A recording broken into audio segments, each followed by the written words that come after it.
What is going on? You are watching and, of course, listening to Tags Live, aka Talk About Gay Sex, the live edition, where we're here every Wednesday night on the Crowdcast platform in front of a live virtual audience. You may be hearing from some of their comments throughout the next hour. I am your host, Steve V.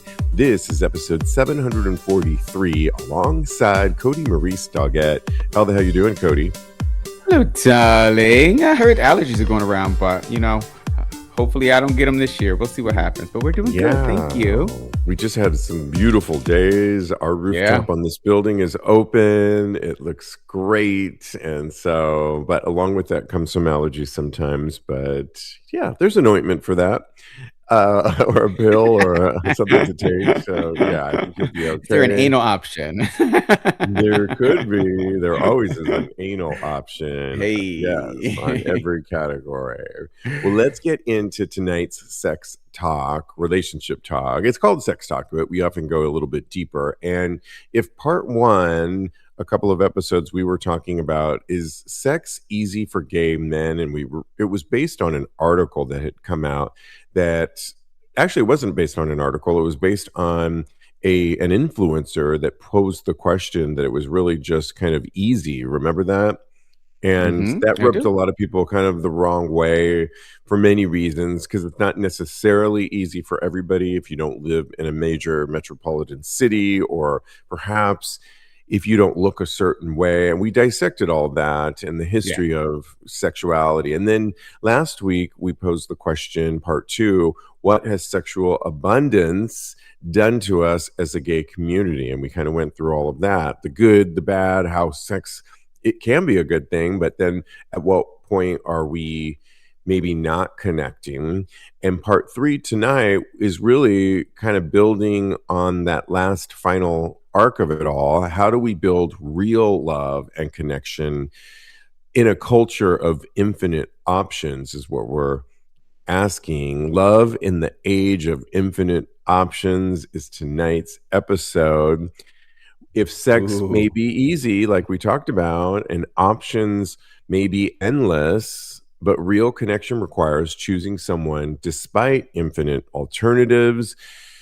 Maybe the real challenge of modern gay dating isn't just finding someone who wants us, it's choosing someone when there are always more options. And that was kind of my story originally with Diego too, was there were a lot of options, and I think I was dating a few different people, and he was too. I'll never forget the time when we were just in the early phases of it, and I think it was in the holidays or even New Year's Eve. And he told me the second I came up to him at the Eagle, I'm here with somebody, but it was casual, but I was like, oh, okay. I just kind of proceeded upstairs, but that was one of those early phases, but I loved the honesty. Yeah. And I'm glad he gave you the heads up, girl. So you could give me the heads up. And yeah, exactly.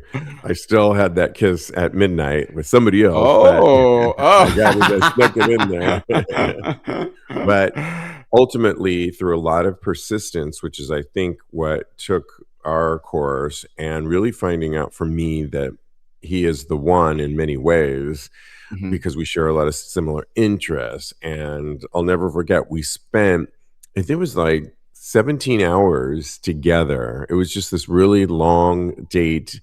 We went hiking, went to wineries, went to Asbury Park, and it was really when it clicked for me, as well as a lot of chemistry as well. But it took like a lot of, it's not like it happened overnight. And I think that's what is kind of key in this situation, is how to, how do you create a relationship when there's so many options? I think if you find somebody, you have to then be willing to kind of do the work, but you have to then assume that they're going to be ready on their end as well. Right, Cody?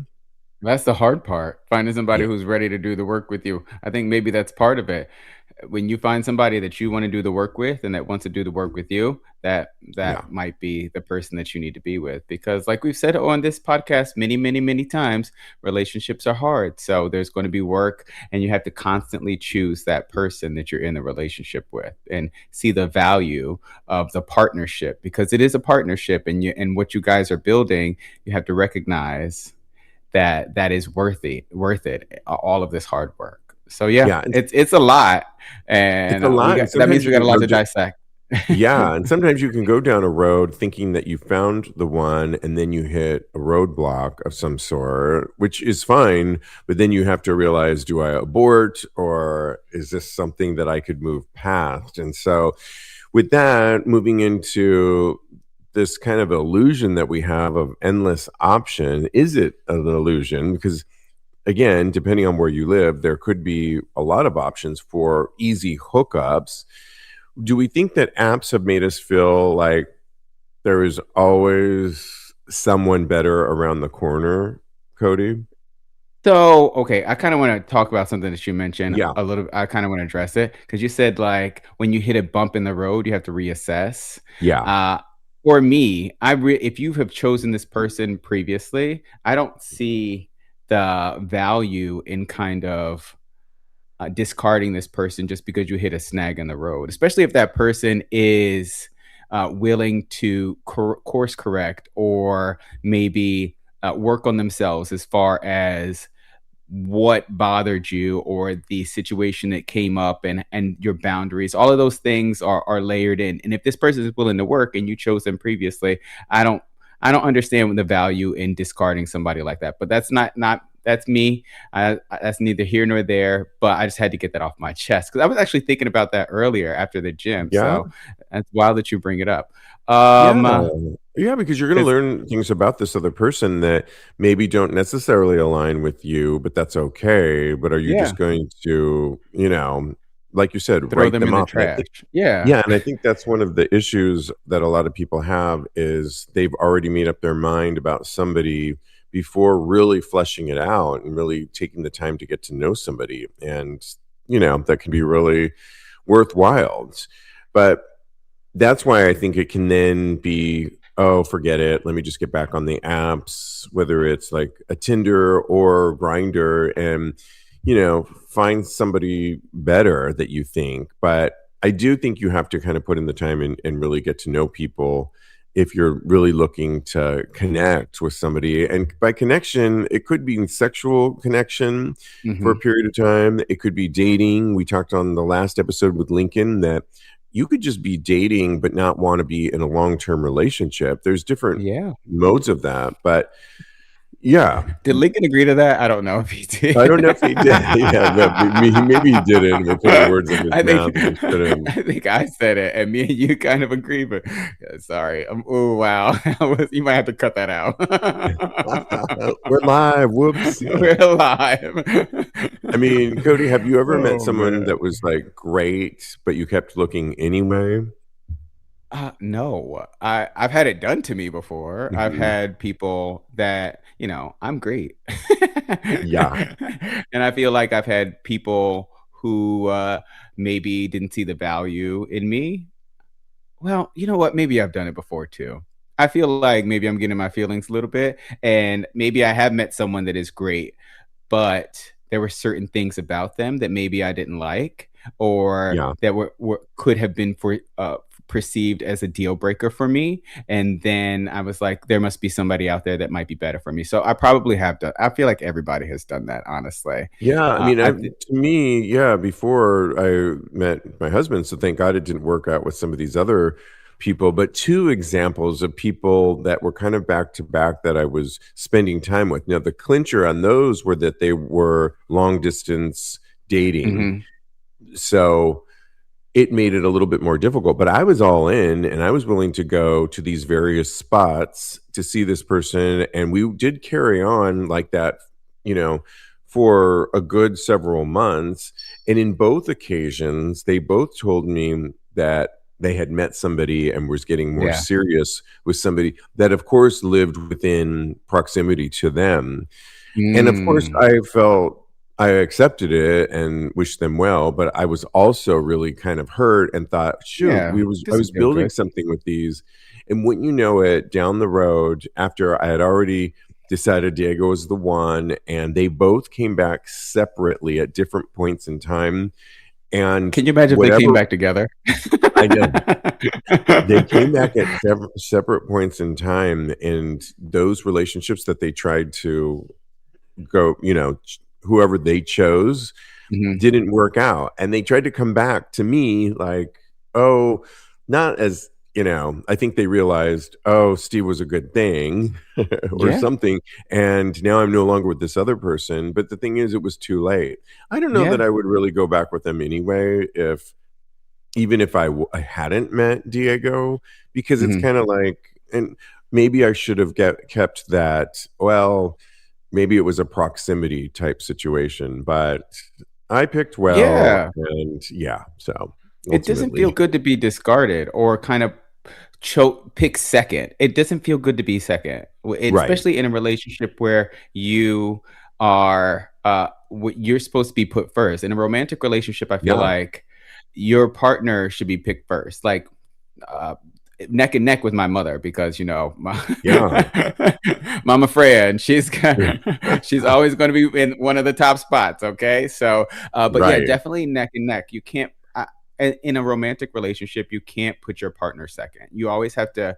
It's such an intimate relationship that I feel like you have to value that and nourish that. Not always above all other things, but yeah. definitely very high up on the priorities list. And so it's been done to me. I've write about it in my new EP entitled Thing of Beauty. Yes, Go check that exactly. out. Give her Out a now. listen. Good plug there. I love it.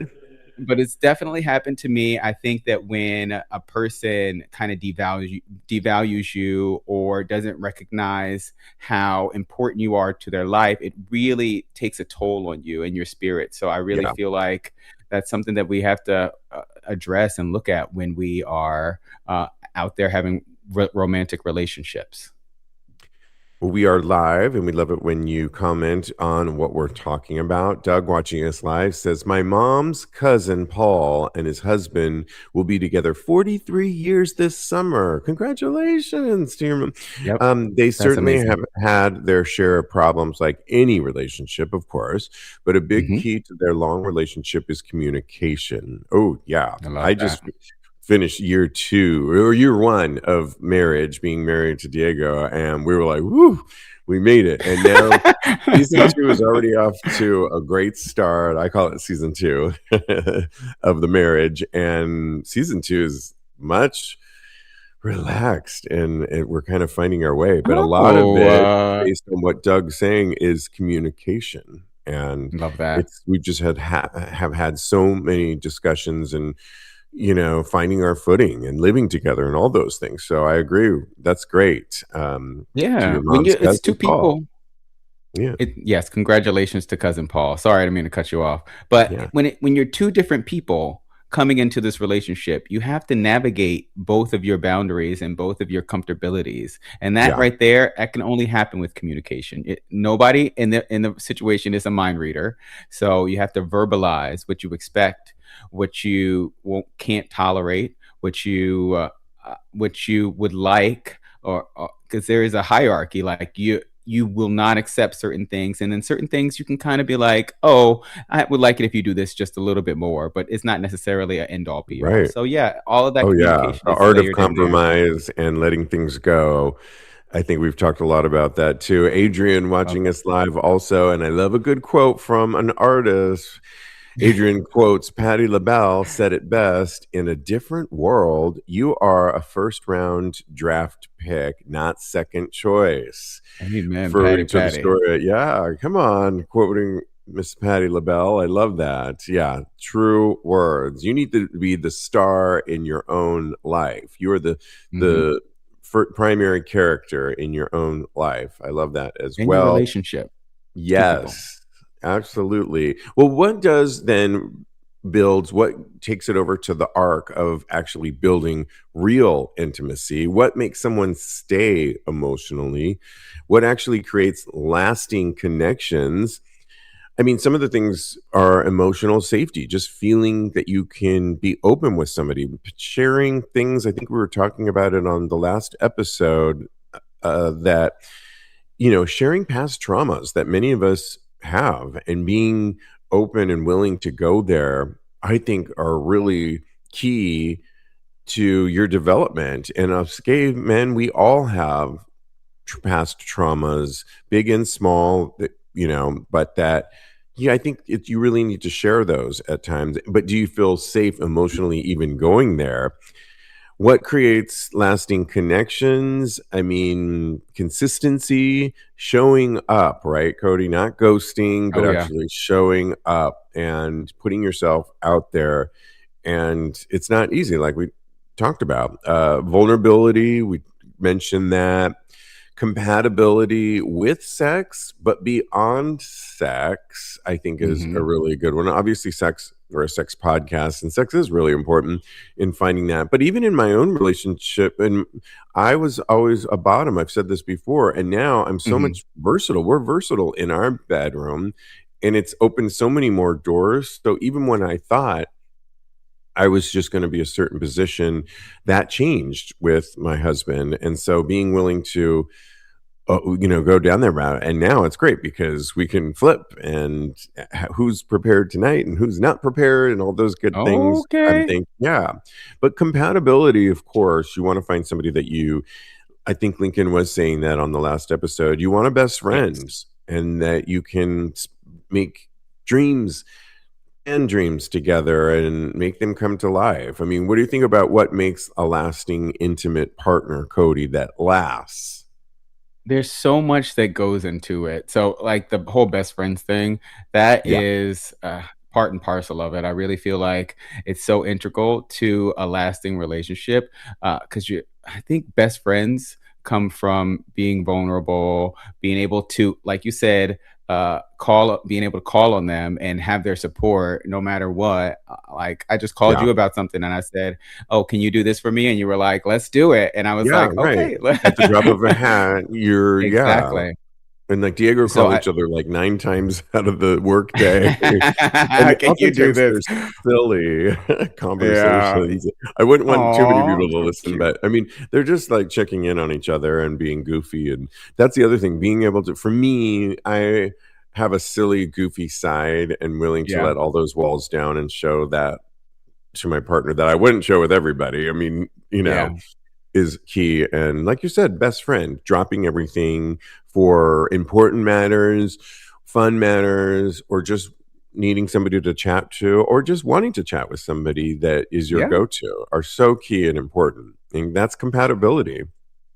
For sure, 100%. Also, long-term goals are important. It's Yeah. so easy to grow apart in a relationship. It's so easy. So, checking in with your partner about where they would like to go in life, because life is long, Yeah. no matter how we split it.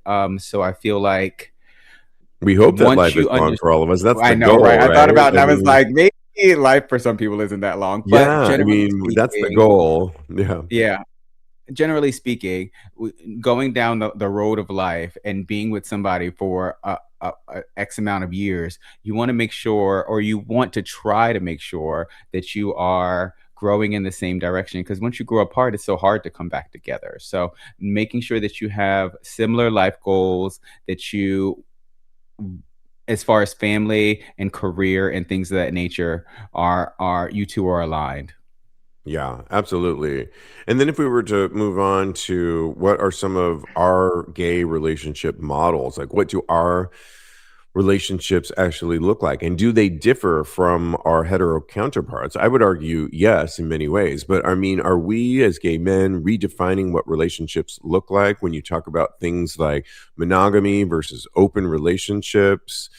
Emotional commitment versus sexual exclusivity. And a key thing, check out next week's Tags Live when we welcome special guest Aiden Horton to the show, who's an open relationship expert. So we can really deep dive with him on that Can't wait. conversation next week. So check that out, programming note. But I do think that we do have a few different models. I mean, some of us have children, but the majority of us don't.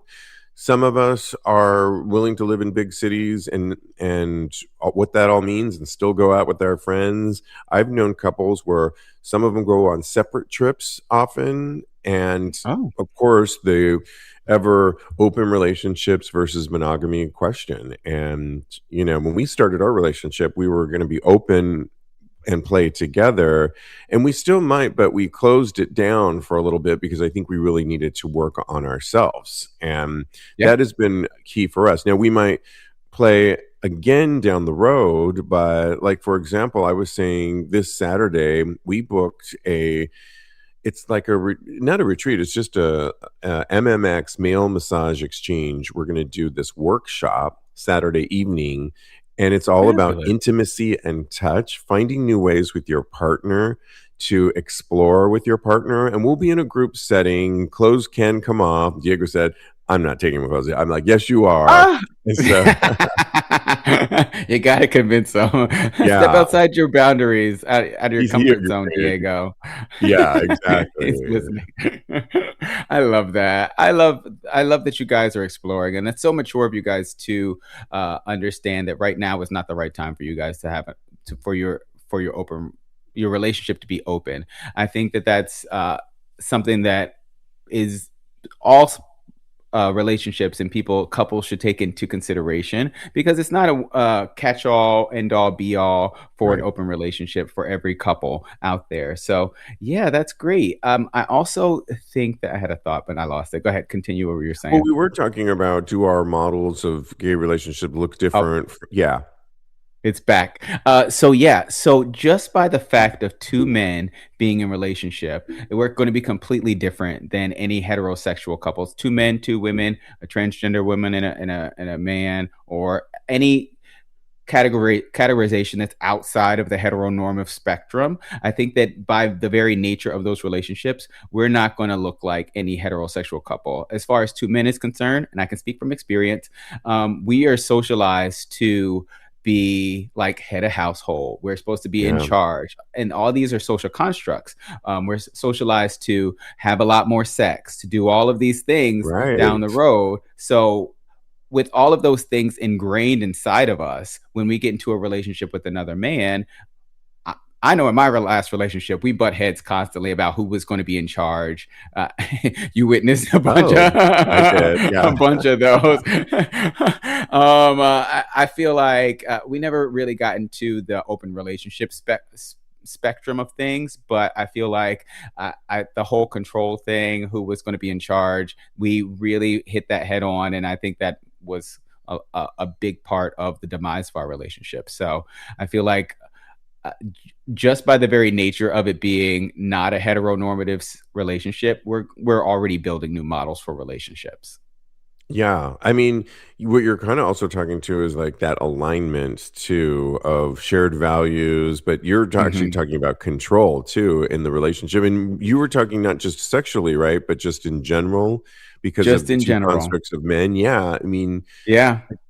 I think for us, we kind of share like the different things that we just kind of share them a lot, I think. And I'm fine Yeah. relinquishing power over to him oftentimes or for Oh. certain things. But I mean, I'm really good. I think if you are in alignment often, you're having those conversations. And I've learned, oh, I'm good at reminding us of things like financial matters or, oops, we need to call this person that's helping us with something that's, financial or something like that and keeping us on that path. And he's good at so many other areas. And so we just Hmm. kind of use our strengths, I think. And we both have Yeah. similar strengths, but then we have very different ones. And it's like utilizing those so that you are in alignment and you can kind of go down that path Yeah. so that it's And I beneficial for you all.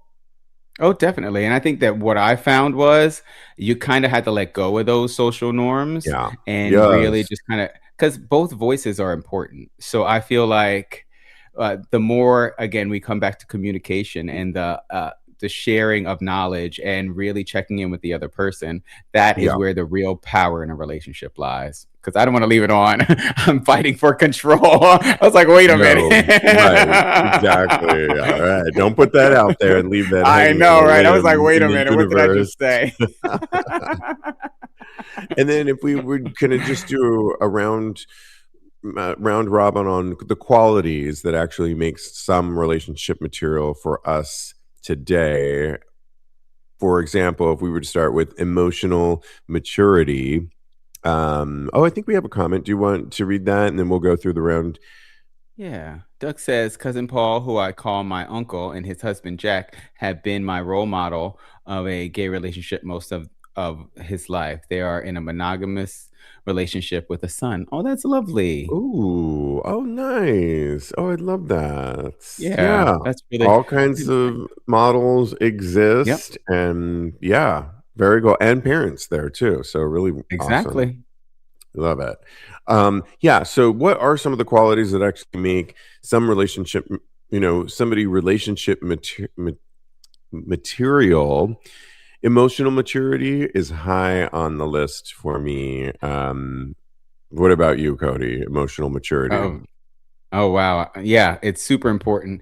And being able to tap into and know what your emotions are and describe them to another person. That's what all emotional maturity is all about. And I think that it's so necessary in a relationship to be able to take stock of what you're feeling. And it doesn't happen immediately for everybody. I Yeah. personally have to take a step back, take a minute, and then afterwards just express myself, because sometimes it takes me, I'm a cancer. I said this last episode too. Oh, I have all the emotions plus a few extra, I think.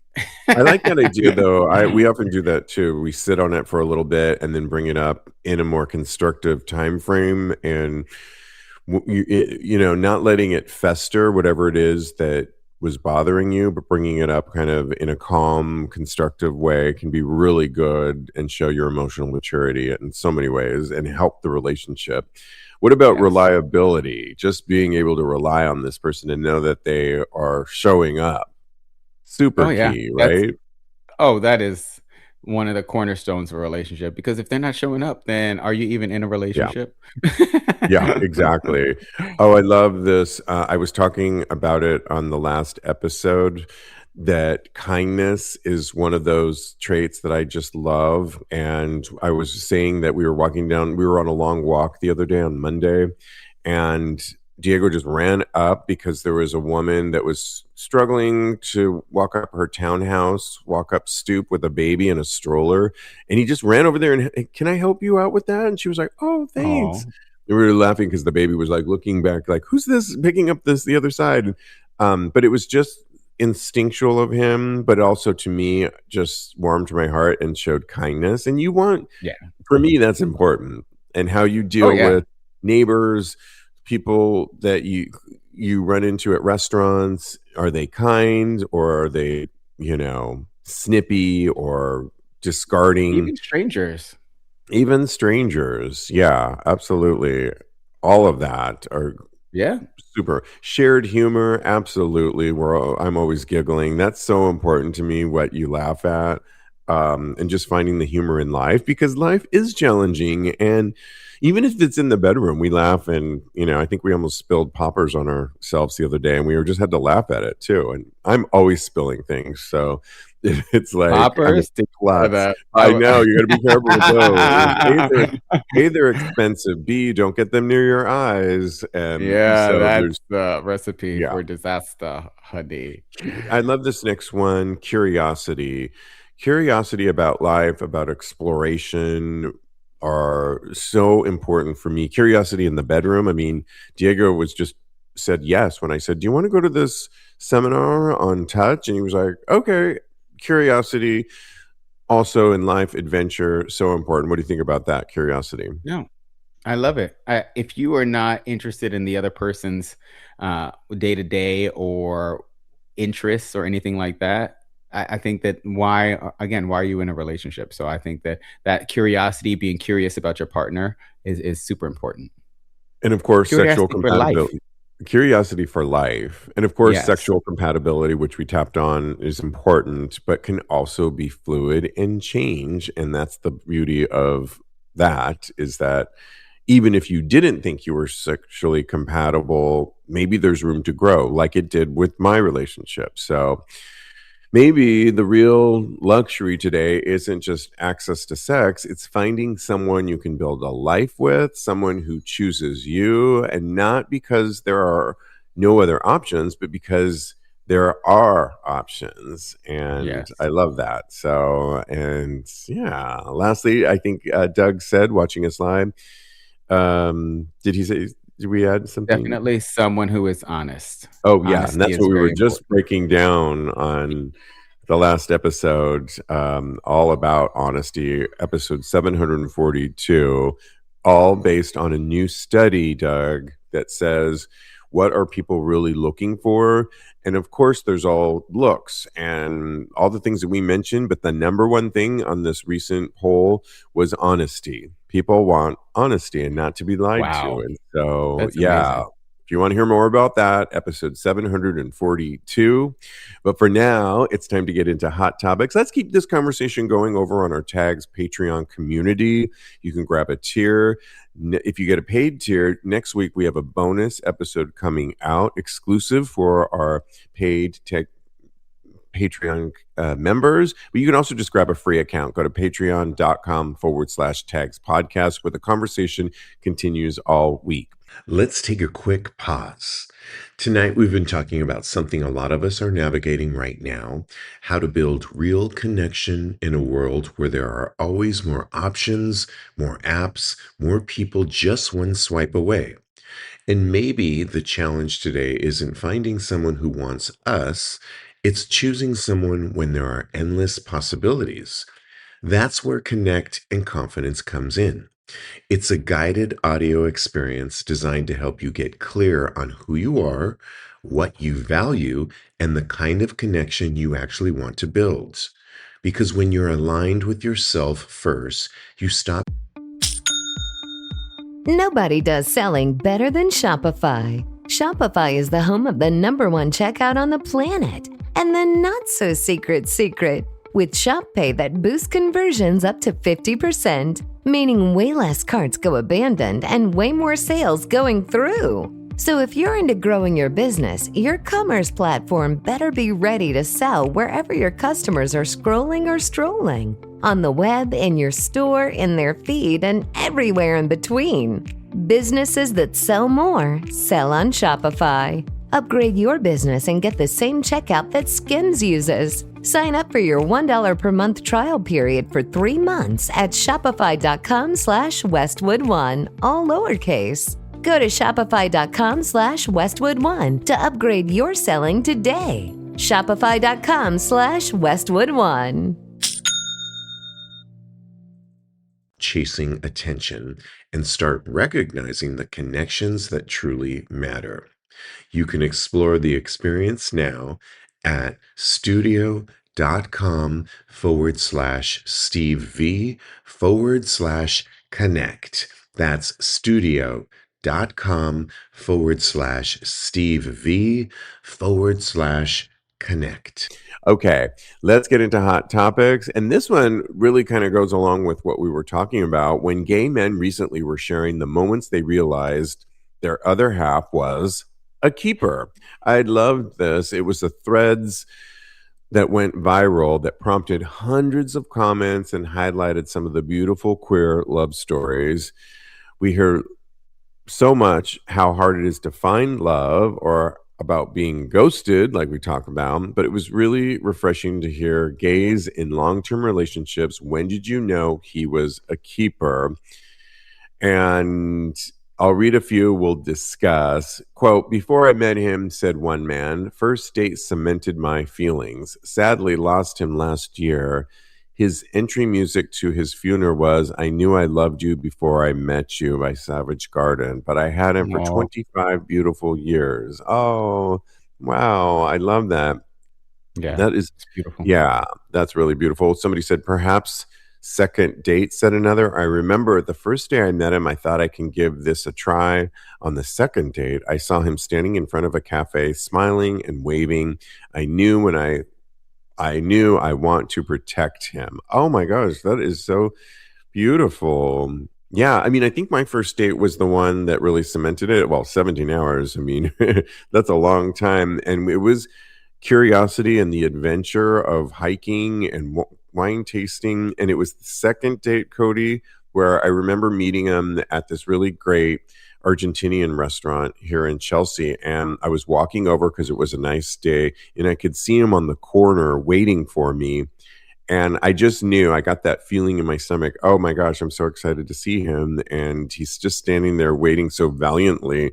And I Oh, knew, yeah, that was like, he was a keeper. Somebody else said, was pretty sure on our first official date when we both showed up a half hour early. That was 32 years ago. Oh, that's so sweet. And then I love this one. I knew when I saw that he treated his mom like a queen and he's treated me like one for that's a big one. 42 years. Isn't that great? There's That's a more. I'll big one. post these on tags on our Patreon community. But what do you think about some of these and these love stories and when they knew it was the one? I love that. I feel like love. I really love love. So I feel like all of these stories are warming my heart, definitely, and a lot of them I can relate to because I really, when I meet someone and I'm genuinely interested in them, all of those things come into account and come into factor. Do they love their mother? Do they notice the small things? That is a really big one for Yes. me because if I tell you something and then you notice it and then you come back to me and say, "Oh, I got you this little thing you said you liked back 2 months ago." That wins a lot of big points as far as I'm concerned. So, because it's Really something that I big. do. It's what I do for others as well. So, yeah, I love this. Khalid said, the first date, I called my best friend that night and said, I'm going to marry him. Her response, you don't want to get married because I didn't. We've been married for 6 years and I smile each and every time I think of him. Oh, that's so sweet. Oh, I remember we have this friend at the bar that sees us all the time. I know, wipe those tears away, Cody. sorry.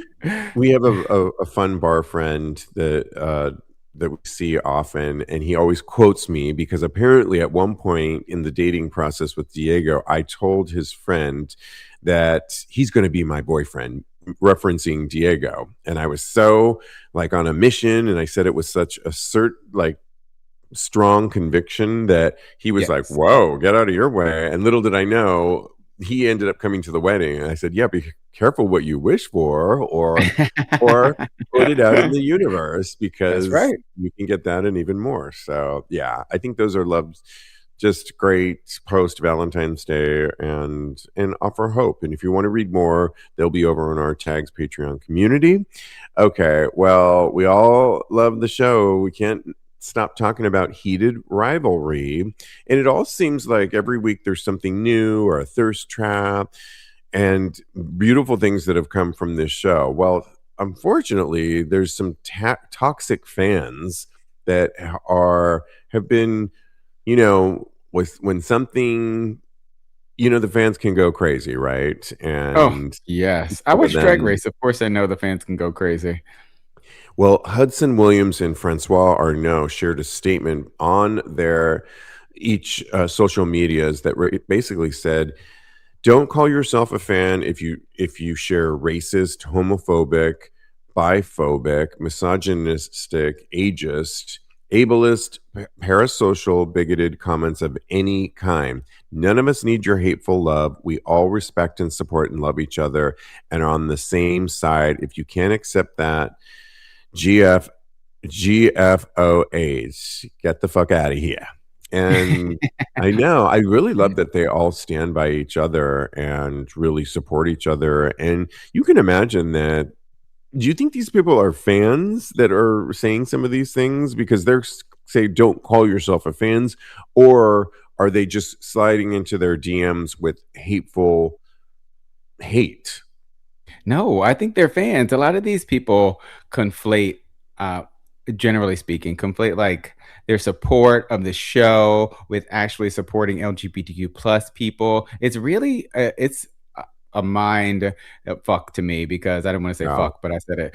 Now I said it twice. But yeah, do you recall the story that a gay guy went to watch a watch party at a straight bar of heated rivalry and they practically kicked him out?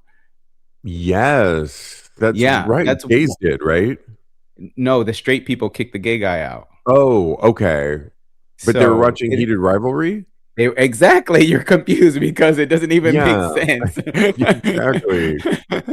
But yeah, if I couldn't love these guys anymore, they Yeah. stand by what they say. They know the the impact of the show and what it really means to actually have this show out there in the world. So I really love that they're standing by this. Yeah. So I think it's really great. Yeah, and Harrison Brown, who had a smaller role on Heated Rivalry as one of the hockey players, is trans, and of course has probably seen a lot of hate come his way. We all know Mhm. about the division on how people feel with transgender people in sports. So you can imagine they've seen their fair share of hate coming their way, but they've really made a concerted effort to include him into the conversation and showing their support about transphobic comments. I think he wrote on his Instagram sharing Williams's note while adding yet another type of bigotry he's observed in response: transphobic comments. And so I think that Hudson responded, "We love you so much," at hbrown24, about the transphobic comments. And so, yeah, it's just sad because I think, often within our own gay community too, you can have people that are anti-trans. You can have there's gay people that so often don't believe that there is bisexuality. We were doing a whole story where I think a famous woman, was saying she believes there's bisexuality in women, but not in men. It doesn't exist. And how could that be? And so I just Right? think, you can have your feelings, but don't put them out there like that. And don't put them out to this beautiful cast that just is putting out love, great art. And yeah, but you knew they were going to experience this at some point. And it's just sad, Oh but yeah.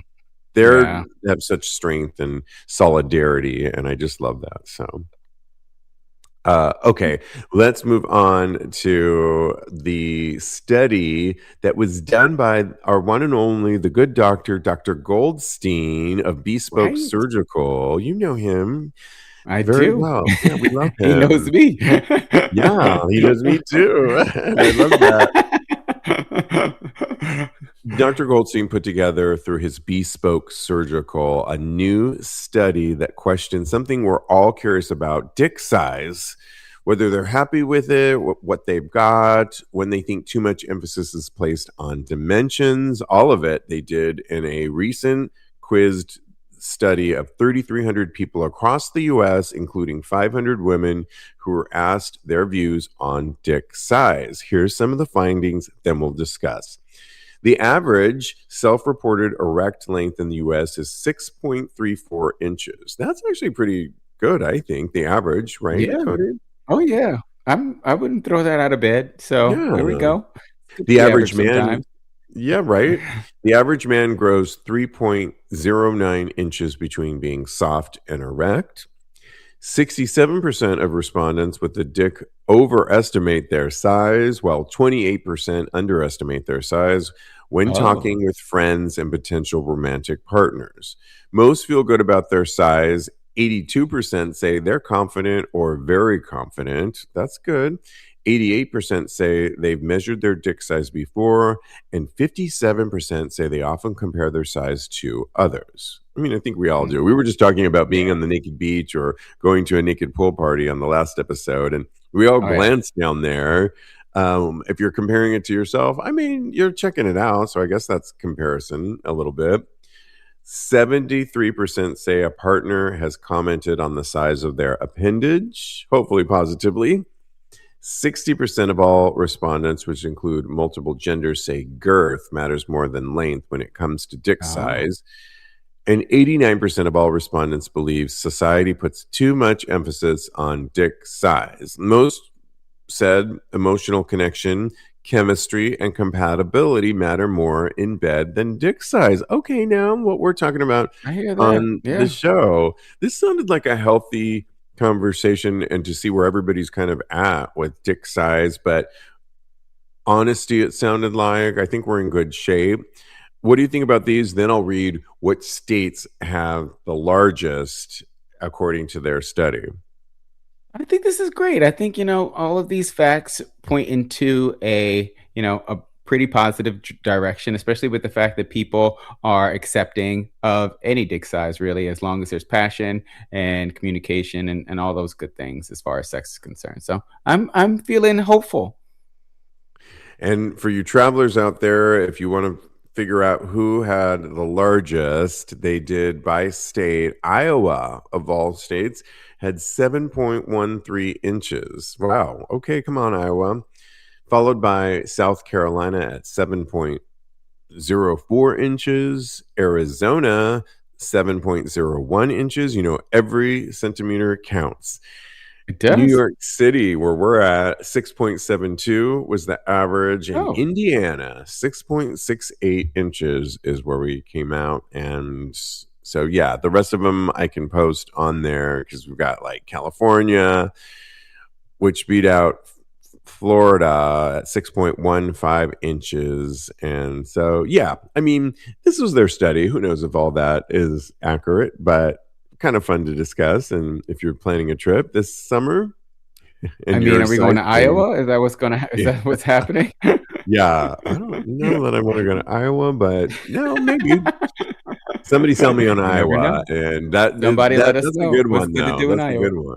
Yeah, exactly. Okay, well, there was. Well, let's talk about this one. If there's time, we'll get into another one. You know, I love when an artist that you loved for years and years and passes away, sadly, comes out with material after they've passed away. I remember Amy Winehouse, the documentary came out, and like another album version. Well, the latest, you know, Michael, if you're fans of Michael Jackson, there's the movie that is coming out about his life, at least making, I believe it's when he was at the pinnacle of his success, correct? That looks kind of interesting. Well, the latest is a long lost George Michael concert film and new album are about to drop. It's all based on his famous, it's the 10th anniversary of his death, but also it's the Faith tour. And up until now, I don't think we had the Faith tour available, but this will include restored and remastered footage shot at the Palais de Paris, which is a great spot in Paris. I've seen people there, and it's shot 35 millimeter cameras were rolling in 1988 as part of his international tour supporting his debut solo album. That was the one that kicked it all off, the Faith tour. And there's some interviews that have not been put out up until now. So that with the live recording of the album, are you excited about this, Cody? Oh my God, I cannot wait. George Michael is one of my penultimate artists out there. I think he is amazing. I've seen him live. I'm so glad I got to see him live. Yeah. He was amazing. And his voice was just the same as the recording. I was like gobsmacked. But yeah, so I'm so excited for this. He's part of my gay awakening and I cannot wait. Yeah. I think he did an album before he died with a full-on symphonic orchestra, if I'm not mistaken. I think you're right. That would be fun to kind of pair this Faith when this comes out to our, hopefully it'll come out on vinyl because I love vinyl, and then maybe get that last recording of him. And that's the beauty of, you know, sadly, when we lose somebody too soon, but when they're famous and they're an artist that we love, their art lives on forever. So you can celebrate it. And yeah, this is what we needed. I think I'm excited about it. So yeah, me too. Well, we love giving advice, and today is no different. And this one comes from Reddit, and we're asking the question. Somebody was asking a friend at an orgy. They wrote, so last night I went to a small orgy I found off the apps. I'm no stranger to stuff like that, and this was fun. The guy hosting is here for a month, and he's planning on doing another for next weekend. I'd like to go back, but here's the rub. As I was arriving, spotted a friend colleague leaving from the parking lot. This friend and I have a mutual attraction. We had a sloppy drunk hookup a few months ago. I wanted to move forward with it, but for work, personal reasons, he wanted to stay friends for now, which is fine, and things haven't been an issue since.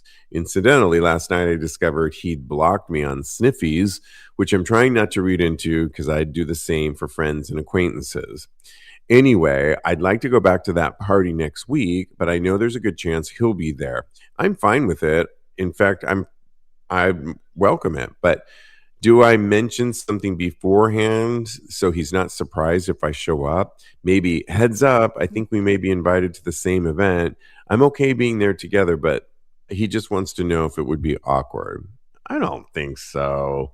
I think they already stated their piece, and the other one stated, we have to keep this professional and blocked him. And it's almost like, let's not go down that road. But I don't think you're allowed to go to where you want to go to. So is he. And as long as you kind of got that bit out the door that you're not going to pursue this anymore, it might be awkward, but hey, we go to the same spots. And I don't think, because what if he isn't really going to go to that party, the other one, and then the other one's giving him a heads up? It's like, get out of my arena world. I said I don't want anything to do with you. So I would say don't worry about it. There's space for you all, and if he has a problem with it, he's just gonna have to deal with it. He shouldn't go. You can call HR. No. Yeah, right. Oh, no. I think that's what we're trying to avoid. That's what we're trying to avoid. So I do think he should tell him, but just because I don't want the man to call HR, I think that maybe there's a way to approach it to where he can say, I saw you coming out of this party. I went in after you, but I'm going to go. And I just don't want it to be awkward if I see you. I think it's just a heads up. It's neither here nor there. And that's it's your Cancer side. Simple. That is just dotting your eyes, crossing your T's, checking I in. am. And I'm like, making sure everybody's okay and that we're all comfy. But I would totally tell him. I feel like they did it already and you blocked me. And we basically stated, let's not go down that road. Or he did, the other one. Yeah. But we can't control what parties. Okay, so maybe they do that, but then who's to say there's another party, sex type party, orgy, and nobody had a heads up about that, and they see each other there? I just say, live your life and go on. We already put it out there that we don't want to go down that road, and let's just honor that and play with other people. And if one of them's, you can always leave. Yeah. But the whole thing is he now he knows, and he put it on Reddit. So yeah. So there's a paper trail now. So I don't know. Hey, do whatever you want to do. Two comments from Doug. I love George Michael. His Faith album has been reissued on vinyl. Oh wow. Love okay. that. Yeah, I just need to get that one. The reissued Faith. Yeah. I used to have it, I think, but I don't think I have it, and I'm in my vinyl phase right now, so that would be good. He also said I would just go to the party and have a good time. That's where I would stand on that too. But all right, maybe I'm wrong. Well, do we have time for one more, or should we just get into our thirst? We can do it quick. You want to do it quick? Yeah, let's do it really quickly. Another one from Reddit said, I think my boyfriend is giving subtle hints that he wants to be dominated, but I don't like it. What do I do? My boyfriend and I watch porn together every so often, and one of us picks something, and it usually ends in fun. My boyfriend has been starting to pick stuff that is heavier on the BDSM side. I've been asking him if he wants to do more there, but he claims that he doesn't. I think this is because I had a really bad experience early on with the kink world. He definitely wants to be respectful because I had such a bad Diego's coming over here with the flogger right now. You trying to tell me something, Diego? Are we getting a show is what I want to know. Yeah, right. In the last 10 minutes here. He had a bad experience, but he is way more into sex when we watch these videos, and I want to help him enjoy. We can just keep watching these. I don't really care about these things in porn. I just don't want to hurt him. I mean, I think if you had a really bad experience, hopefully you shared it. You could share this with your partner and even see a sex therapist about this if, to kind of unpack it. If it's traumatic, if we're going that far, it's trauma. Maybe it would be good for you to unpack it, to deal with it, and also share with your partner too. I think he did. That's why I think the partner doesn't want to, because the guy, the poster, keeps mentioning that he asked the partner if he wants to do those things, but the partner says no. So I'm pretty sure. that he does share. Yeah, it sounds like it, but it's Yeah. unclear. But yeah, and if he did, I mean, take him at his word. If it's just like, sometimes the porn you watch doesn't designate exactly what you're going to do. In other words, you can put, like, we're going to do stuff here. Ultimately, it's kind of kicking off the night for sex, but you often want to put stuff that is even more provocative than what you're going to do. And if he says point blank and you trust him that, do you want to do some of this stuff? And he says no, then you could also just take him on his word, That's true. honesty, and he just likes to watch that. And as long as you're okay having it on, then just go with that. Yep. Take him at his word. I agree with that. Also, the sex therapy is probably something they should look into. Also, kind of explore what would make both of you comfortable that you think is super hot along those same lines. So yeah. Yeah, like what? I think Because all that is great as we advice. all know, there's levels of it in BDSM culture, and there's it's a spectrum of all kinds of fun stuff you can explore. Well, we love a good thirst trap, and Straight Up Gay Porn puts it. I put it in the chat for those of you watching us live right now, and they always ask the question this week: out of 15 gay porn stars, who took the best photo? It's our job on a audio podcast when this gets repackaged to tell vividly why. And I heard somebody in the background over here, Keen, Eli. Who? I think he goes by Keen. Who did you pick, Cody, and why? I'll look for Keen. There are a lot of hot guys on this list this week. Dom Loves is super hot. He is straight. Not everybody's perfect. Paolo Brini, so hot. That's I my don't think pick. I'm saying that. Is it? Okay. But my pick, maybe it's because I'm really into Australians right now, but Matthew Ellis, he is laying down on a bed. He's completely naked. He's got his hands, his feet wrapped up in his hands. He's got his whole presented. It's got the nice juiciest ass I've ever seen. And I saw that. He's one of my porn crushers. So yeah, he's got his ankles near his ears. So, and he's holding a camera with his left hand. So he's really just like very flexible and dexterous. So thank you for that. He's super hot. He's my pick for the week. What about you, Steve? So I'm going with, and I voted already, Paolo Bruni. And I'm going to throw another picture for you guys into our chat because there's somebody that's not on this list, but that is from Heated Rivalry that just did a thirst photo shoot. Look at these pictures of who I love, Robbie GK, who he plays the love interest. He plays Kip. Yeah, and he just did a photo shoot for Blinds magazine, and it reminds me of Bruno and is it Bruno, the one that I'm picking this week?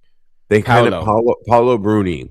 They look like, a little bit on the shorter side, but compact, nice hair, great, just that kind of effortless kind of hair. But doesn't Robbie just look delicious too? Delicious. He always looks delicious. Super delicious, and it just reminded me. So I'm putting him in the mix, even though you can't vote for him. But Paolo Bruni reminds me so much of this same photo shoot, and you get to see the dick in Paolo. So that's really exciting. Yeah. So let us know. You can always vote over on our Tags Patreon community where it continues over there. Diego, who did you pick? Well, he's not hearing me right now. He picked somebody that I can't remember who, but Keen? It was a Keen? I don't see a Keen on there. But King Lewis? King Lewis. There we go. Okay. King Lewis. I'm a detective. Yep. Yeah, you got it. Call me Batman. He's cooking his dinner, so I don't want to disturb him too much. So yeah. Hey. He had the dirty look, according to he likes the dirty look. Dirty. Get down in. We're watching a little of that tonight. Okay, you can always follow my co-host. You can get his new EP that's out, Thing of Beauty. And Cody has a music video coming out soon that supports one of the tracks. It's going to come out soon, right? We might show it on one of our upcoming episodes, yes? Yep, let's do it. Yeah, it'll be a lot excited. of fun. Yeah. Super excited to see it. Thing of Beauty, wherever you get your music, download it, get it, support him. I love it. We all love it. Follow him on the gram and Blue Sky at Mr. Maurice. Follow me on the gram at Iam_Steve V. Head over to our Tags Patreon community, patreon.com/Tags Podcast. And in the meantime, continue having hot gay sex. Thanks, live virtual audience, and we'll talk to you soon. Bye, guys. If you like the show, please take a moment to rate, review, and subscribe. It really does help the show to grow. Thank you for listening.